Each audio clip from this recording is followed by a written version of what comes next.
Bharatiya Janata party ने पहली list जारी कर दी है। ऐसे में हरियाणा प्रदेश में लिस्ट जारी होने के बाद भारतीय जनता पार्टी के लोग पार्टी लगातार छोड़ छोड़ रहे हैं। तो ऐसे में हमारे साथ सीमा गैबीपुर है।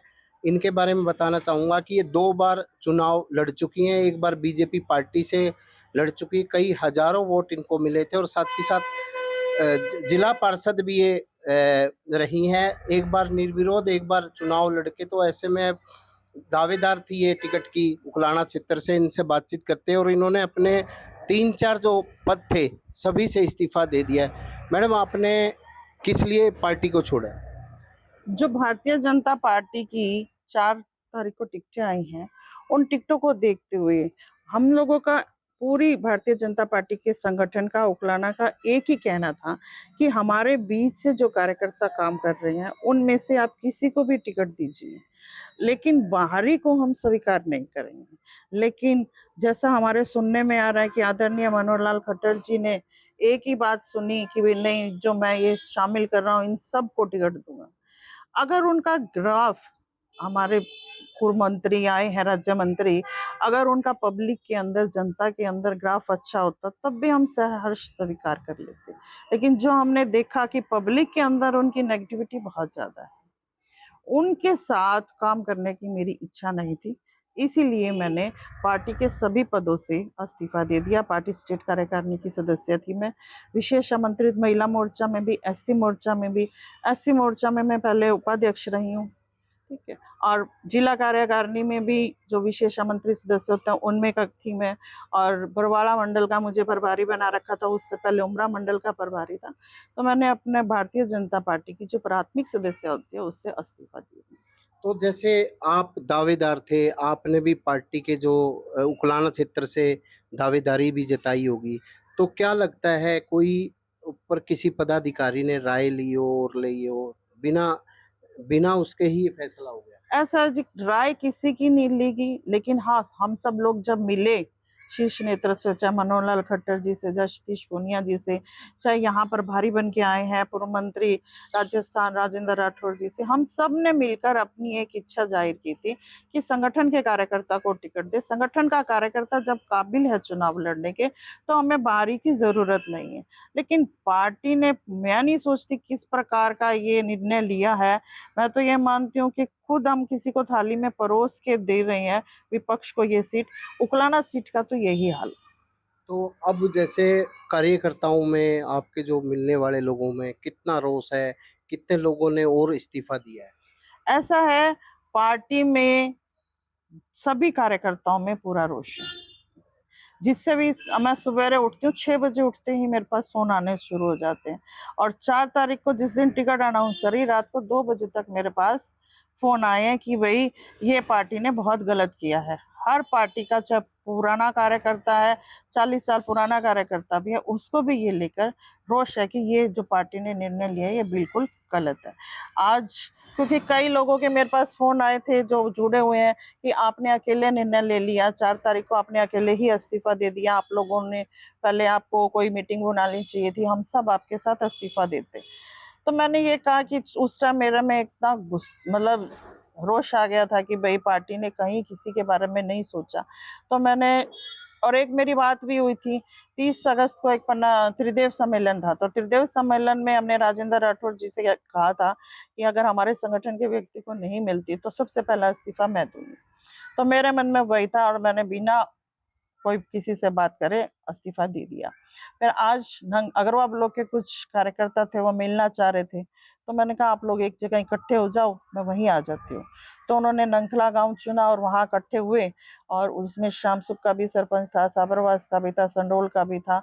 तो कई सरपंच वहां इकट्ठे थे, ब्लॉक की चेयरमैन भी थी, और बहुत से पार्टी के जो प्राथमिक सदस्य होते हैं उन सब ने अपनी सदस्यता से इस्तीफा दिया। तो इससे पहले अगर आपकी राजनीति की बात की जाए, कब-कब जिला पार्षद आप चुने गए? कब-कब आपने इलेक्शन लड़ा और बीजेपी में आपने चुनाव लड़ा तो कितने वोट मिले? ऐसा जी, मैंने 2000 से राजनीति शुरू की है। 2000 में मैं निर्विरोध सर्वसम्मति से जिला पार्षद बनकर आई थी, और फिर 2005 में मैंने 4 नंबर वार्ड से चुनाव लड़ा। वो ओपन वार्ड था और उससे भी जीत के आई थी, जिसमें मेरा खुद का ज्ञावीपुर गांव उसमें नहीं था। फिर उसके बाद पहले हल्का परिसीमन के बाद ही अस्तित्व में आया। तो 2009 में पहला चुनाव हुआ था। मैंने लोकदल पार्टी से ये चुनाव लड़ा था। 42,235 वोट मेरे आए थे। उसके बाद 2014 में भारतीय जनता पार्टी की जो एमपी का चुनाव था, उसके थोड़े दिनों बाद मैंने भारतीय जनता पार्टी ज्वाइन कर ली थी और 2014 में मैंने भारतीय जनता पार्टी से चुनाव लड़ा था। 41,193 वोट मेरे उस समय आए थे। 2019 में पार्टी ने मुझे टिकट नहीं दिया, लेकिन संगठन की एक कार्यकर्ता थी आशा केतड़, उसको टिकट दिया, तो हमने कोई इस्तीफा नहीं दिया और घर ठीक है आराम से बैठे, जहां उसने हमारा सहयोग मांगा वहां किया। लेकिन 2024 में हमें पूरा विश्वास था कि पार्टी हमें पर विश्वास करेगी और टिकट देगी। फिर लेकिन पार्टी ने संगठन के किसी भी कार्यकर्ता पर विश्वास नहीं किया। उसमें कहीं न कहीं हमारी भावनाओं को आहत हुई है और इसको देखते हुए हमने फिर ये उचित माना कि भई जहाँ आपका मन ही नहीं है, मान-सम्मान ही नहीं कर रहे, तो वहाँ रहने का कोई फ़ायदा नहीं। जैसे अब आपने पार्टी से इस्तीफा दे दिया, तो ऐसे में आपके जो कार्यकर्ता हैं, आपके मिलने वाले लोग हैं गाँव ग्रामीण क्षेत्र में और शहरी में, तो उन्हें निराशा भी हुई होगी। तो अब आपको क्या लगता है, पार्टियों की ऑफ़र आ रही है आगे, क्या निर्दलीय लड़ेंगी या पार्टियों की ऑफ़र भी आ रही है? तो वो निर्दलीय चुनाव लड़ने का ना तो मैंने पिछली बार मन बनाया था, ना मेरा इस बार मन है। हाँ, पार्टियों की देखो आप अगर लगातार आप वहाँ बने हुए हैं, अपने हलके में काम कर रहे हैं, तो पार्टियों की ऑफ़र आती है। कार्यकर्ता भी चाह रहे हैं कि उनके पास वोट डालने की जगह नहीं है। बीजेपी में रहते हुए उनका यही मन है कि हमें कहीं, क्योंकि बहुत से कार्यकर्ता ऐसे हैं जो कांग्रेस की तरफ कभी उन्होंने हाथ ही नहीं किया। वो कह रहे हैं कि हमें कोई जगह मिल जाएगी। अभी हम बैठ रहे हैं सभी जगह गाँव में जाके कार्यकर्ताओं से सलाह ले रहे हैं। अगर कहीं मन बनता है, वैसे तो देखो मेरी इच्छा तो थी कि मैं चुनाव लड़ूँ। कार्यकर्ता भी चाहते हैं, लेकिन अभी तक मैंने ऐसा कोई मन बनाया नहीं है। अगर मेरा मन बनता है 1-2 दिन में, जैसे भी क्योंकि बातें भी चल रही हैं, प्रेशर भी आ मीटिंग रहा है। करेंगी हाँ, पहले। मीटिंग करेंगे उसके बाद कोई ना कोई निर्णय ज़रूर लूँगी। अगर जैसे जेजेपी से जब ये मंत्री अनूप धानक का इलाका था, तो क्या लगता है उपलाना क्षेत्र में कितना काम विकास हुआ या नहीं हुआ? क्या-क्या चीज़ होनी चाहिए थी? आप लगातार हल्के में घूमती रही। ऐसा है जी, मैंने तो पूरे हलके के बारे में ये जानती हूँ, अनूप धानक जी ढूँढे नहीं मिला करते, कहीं उन्होंने विकास कार्य नहीं करवाया। हाँ, उनके कुछ चहेते थे, लोग ये बताते हैं कि उनको बेनिफिट ज़रूर दिया है और इसके अलावा हलके में वो कहीं किसी प्रकार का विकास कार्य नहीं कर पाए। तो क्या लगता है अब कितने लोगों ने, आप बता रहे थे कि इस्तीफे भी दिए आपने? मैं बता रही हूँ कि अगरवा ब्लॉक के कुछ कार्यकर्ता थे, जो नंगथला गाँव में इकट्ठे हुए थे। उन्होंने अपना रिटर्न में इस्तीफा दिया, जिसमें अगरवा ब्लॉक की चेयरमैन भी हैं, मीरपुर का हमारा सरपंच भी है, संडोल गाँव के भी सरपंच है, साबरवास के भी सरपंच है। कई सरपंचों ने दिया और बीडीसी मेंबर अगरवा ब्लॉक के, उन्होंने भी इस्तीफे देने का कार्य किया है।